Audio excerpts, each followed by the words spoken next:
Hello friends, quest season के पिछले chapter में हमने देखा था कि सुयोन के करीब आने की कोशिश कर रही थी कैरन। तो क्या सुयोन इस बात को समझ पाएगा? आइए देखते हैं। चैप्टर की शुरुआत में हम देखते हैं कि कैरन सुयोन से कहते हैं कि मेरे पैर के सोल में इचिंग हो रही है, क्या तुम अपने नेल से इसे प्रेस कर दोगे जैसा कि तुमने पहले किया था? ये सुनकर सुयोन हैरान हो जाता है और कहता है कि हाँ, क्या कहा? वैसे मैं जानता हूँ कि हम दोनों दोस्त हैं, but this is kind of, चलो छोड़ो, जो भी है। मैं अभी ये नहीं कर रहा, लेकिन रिसेस होने के बाद मैं ये कर दूंगा। जिस पर कैरन कहते हैं कि ओ, तो तुम्हें शर्म आ रही है मुझसे?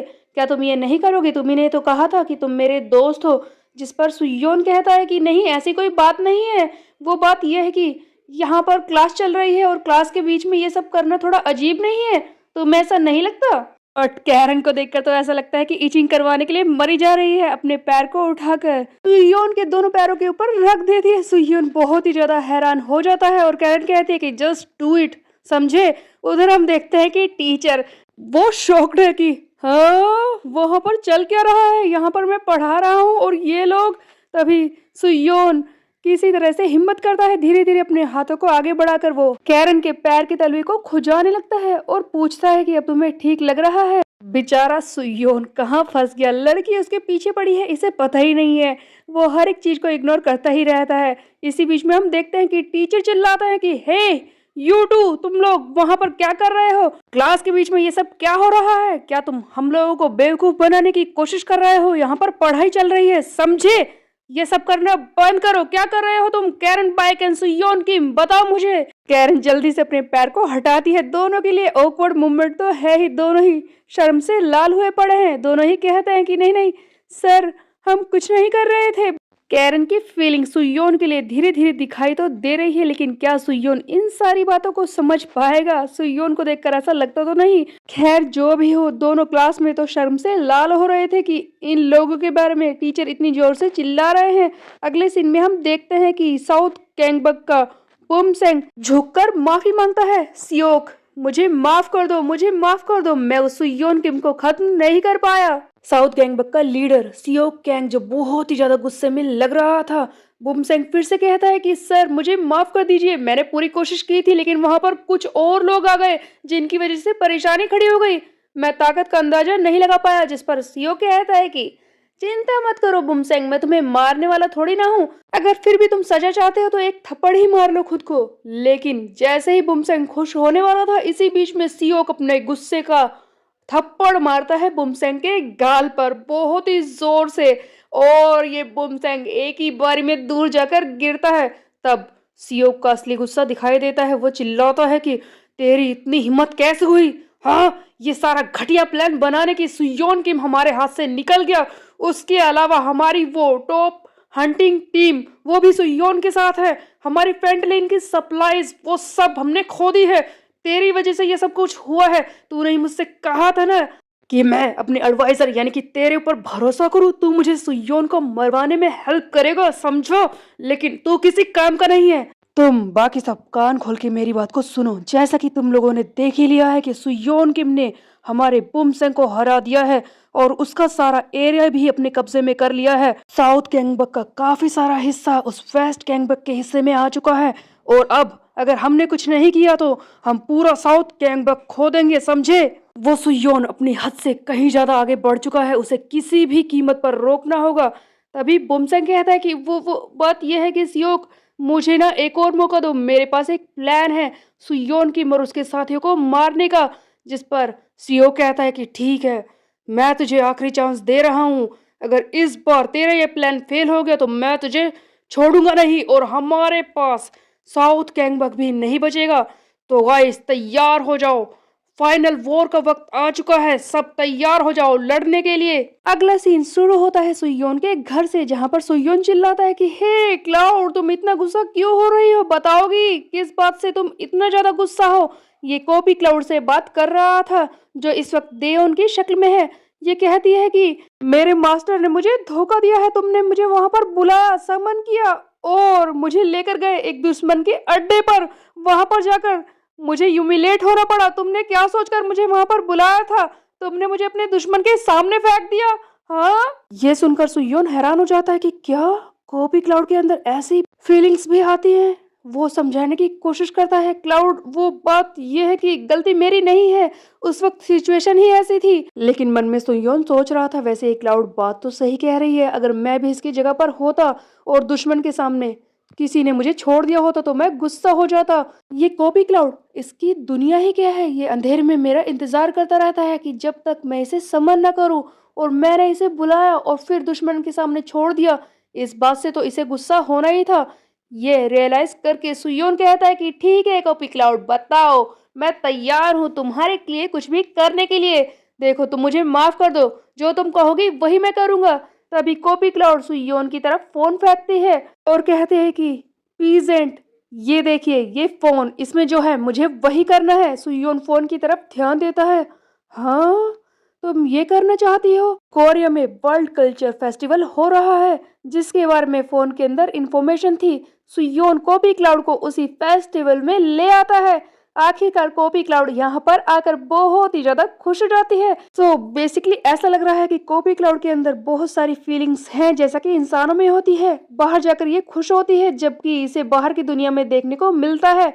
सुयोन कहता है कि तुम तो खुश हो ना, यहाँ पर मजे कर रही हो ना? कॉपी क्लाउड गर्दन हिलाते और कहते कि हाँ, काफी मजा आ रहा है। तब सुयोन कहता है कि इतना ज्यादा गर्दन मत हिलाओ, टूट जाएगी। कॉपी क्लाउड और सुयोन दोनों ही फेस्टिवल में इधर उधर घूम रहे होते हैं, दोनों ही हैरानी से चीजें देख रहे होते हैं। तभी सामने से सोहा आ जाती है चलते हुए। सुयोन कॉपी क्लाउड से छुपने की बात कर रहा था, तभी सोहा यंग सामने आ जाती है। सुयोन समझ नहीं पाता कि आखिरकार वो करे क्या। तब ये कॉपी क्लाउड को जानबूझकर समन कर देता है उसे वापस जाने के लिए। सुयोन कहता है कि हाँ सोहा, तुम भी इस फेस्टिवल में आई हो, लेकिन तुम्हारे दोस्त, क्या तुम अकेले आई हो? जिस पर सोहा बताती है कि वो बात यह है कि सुयोन, मेरे दोस्त तो मेरे साथ थे, लेकिन पता नहीं वो फेस्टिवल में कहाँ पर खो गए। मैं उन्हें ही तो ढूंढ रही थी और तुमसे टकरा गई। इसी बीच में हम देखते हैं कि सोहा के दो दोस्त दिखाए जाते हैं, जो आपस में बात कर रहे हैं कि ये सोहा कहाँ चली गई। उसने हमसे कहा कि वो अभी आ रही है, उसे कुछ काम करना है, और छोड़कर चली गई।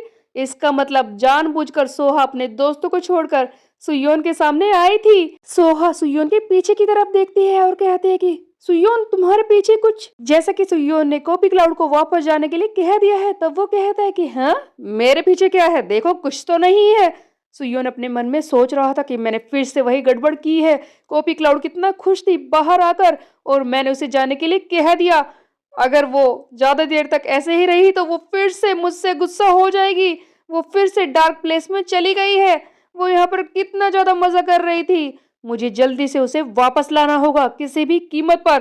तभी सोहा कहती है कि सुयोन, तुम क्या सोच रहे हो? क्या मैं तुम्हारे साथ चलूं? क्योंकि मेरे दोस्त ना गुम हो गए हैं, क्या तुम मेरी हेल्प करोगे इधर उधर फेस्टिवल में उन्हें ढूंढने के लिए? उधर सुयोन को कॉपी क्लाउड की टेंशन हो रही थी उसे दोबारा समन करने के लिए। इसीलिए सुयोन कहता है कि ठीक है, जल्दी करो, हम जल्दी से उन्हें ढूंढ कर यहाँ से चलते हैं। क्योंकि सुयोन सोच रहा था कि किसी भी तरह से मुझे इस सोहा से पीछा छुड़ाना होगा, तभी तो कॉपी क्लाउड मजे कर पाएगी। बट सोहा, वो तो सुयोन से चिपक ही गई है, इसके हाथ पकड़ लेती है। सुयोन कहता है कि हाँ, तुम ये क्या कर रही हो? जिस पर सोहा कहती है कि वो बात यह है कि देखो यहाँ पर कितनी भीड़ है ना सुयोन, अगर मैंने तुम्हारा हाथ छोड़ दिया तो तुम भी खो सकते हो, क्या मैं तुम्हारा हाथ पकड़ लूं? ये सुनकर सुयोन कहता है कि हाँ हाँ ठीक है, तुम पकड़ सकती हो, फेयर इनफ, ये अच्छा ही रहेगा। इसी बीच में एक विंडो ओपन होती है जहां पर लिखा है कि कॉपी क्लाउड ने खुद को समन कर लिया है। लेकिन सुयोन ये मैसेज सही से देख नहीं पाता और कहता है कि हाँ, ऐसा लगा कि मेरे सामने कोई विंडो आई थी। उधर कॉपी क्लाउड ने खुद को अपने आप ही समन कर लिया है। वो सुयोन के पीछे घूम रही है इधर से उधर। वो सारे मेले में घूमने लगती है, इधर उधर जो चीजें हो रही है। तभी उसे कुछ आवाजें सुनाई देती है। ऐसा लगता है कि इस फेस्टिवल में कॉन्सर्ट हो रहा है। सभी लोग चिल्ला रहे हैं कि एलिसा, एलिसा, एलिसा। सामने कोई लड़की है जिसका नाम है एलिसा, जो स्टेज पर परफॉर्म कर रही थी। सभी लोग इसी के लिए चीयरअप कर रहे थे कि come on Elisa, Elisa, Elisa. Copy cloud भी इस एलिसा को देख रही है और इसे देखकर वो बहुत ही ज्यादा खुश हो जाती है, और साथ ही साथ शौक में भी है कि क्या लोग इस तरह से चीयर भी करते हैं एक दूसरे को। उधर बेचारा सुयोन सोहा के साथ फंस चुका है। वो हर एक कोशिश कर रही है सुयोन के करीब आने की। इसके गालों पर अजीब सा ये पेंट करती है। उसके बाद ये एक टैरो कार्ड रीडर के पास जाते हैं जो कि कहती है कि तुम दोनों की जोड़ी तो काफी कमाल की है। सोहा ये सुनकर बहुत ही ज्यादा खुश हो रही है क्योंकि उसके दिमाग में फीलिंग्स है सुयोन के लिए। वो बहुत ही ज्यादा पसंद करती है सुयोन को। सुयोन आइसक्रीम खरीदता है और जिस आइसक्रीम स्पून से सुयोन खाता है सोहा भी वही उठा लेती है और सुयोन के कुछ भी बोलने से पहले जल्दी से उसे मुंह में ले जाती है। ये पूरी कोशिश कर रही थी सुयोन के करीब आने की, बट ये सुयोन सचमुच बहुत ही बड़ा गधा है। इसे एक भी लड़की की फीलिंग दिखाई नहीं देती। उधर कैरन और इधर सोहा। इसी बीच में हम देखते हैं कि कुछ ऐसा होता है जिसे देखकर तो खुद सुयोन भी हैरान हो जाता है। वो सामने की तरफ ध्यान देता है, सारे भीड़ चिल्ला रही है कि देखो वो आ रही है, ये देखो, हाँ ये तो वही है, एलिसा आ रही है, नीचे उतर कर आ रही है। स्टेज पर जो लड़की गाना गा रही थी जिसका नाम है एलिसा, वो इस तरफ बढ़ रही थी। तभी वो लड़की सुयोन का नाम बुलाती है। तब सुयोन कहता है कि क्या मैं, तुम मुझे बुला रही हो, क्या मैं तुम्हारे पास आऊं? आयलिसा खुद चलकर सुयोन के पास आती है। ये देखकर तो सभी लोग बहुत ही ज्यादा हैरान रह जाते हैं और उधर सोहा, उसे तो इतना ज्यादा गुस्सा आ रहा था कि एलिसा का मुंह ही तोड़ देगी। उसे जेलिसी हो रही थी। उधर सुयोन को यकीन नहीं हो रहा कि एलिसा जैसी लड़की उसके पास आकर उसे बुला रही है। वो फिर से कंफर्म करता है कि तुम मुझसे बात कर रही हो। बट गाइस यहाँ पर कुछ गड़बड़ थी। ये एलिसा जिस लड़की के बारे में बात हो रही है जो स्टेज पर परफॉर्म कर रही थी, एक्चुअल में वो अपनी परफॉर्मेंस से बहुत ही ज्यादा इरिटेट हो रही थी। ये गर्ल ग्रुप और बस यही सब बकवास, एक्टिंग का कोई चांस तो मिलता नहीं है, मैं ये और नहीं करने वाली, ये कहकर वो स्टार तो चली जाती है। बट कॉपी क्लाउड जो एलिसा को बार बार नोटिस कर रही थी, उसके पीछे लगी थी, वो बिल्कुल एलिसा का ही रूप ले लेती है और सुयोन के पास आकर खड़ी हो जाती है और कहती है कि पीजेंट, क्या आप मेरे साथ चलना पसंद करेंगे? जेलिसी के मारे सोहा सुयोन का हाथ पकड़ लेती है और कहते हैं कि हाँ, अब ये कहाँ से आ गई? सोहा कहती है कि तुम सुयोन को क्यों बुला रही हो? जिस पर ये कॉपी क्लाउड आगे बढ़ती है और कहती है कि मेरी बात को ध्यान से सुनो, इससे तुम्हारा कोई मतलब नहीं है। और ये सुयोन की तरफ आगे हाथ बढ़ाती है और कहती है कि पीजेंट, मेरे साथ चलिए। सुयोन समझ जाता है कि ये लड़की कोई और नहीं, कॉपी क्लाउड है जिसने एलिसा का रूप लिया है। अब वो क्या करेगा? एक तरफ कैरन, दूसरी तरफ सोह और तीसरी तरफ ये कॉपी क्लाउड। ये भी पीछे पड़ा है सुयोन के। अब सुयोन किस किस को संभालेगा ये हम देखेंगे आगे आने वाले चैप्टर में। तब तक के लिए मेरे चैनल को सब्सक्राइब कर ले, बेल के आइकन को कर दे प्रेस। फिर मिलते हैं, बाय बाय गाइस।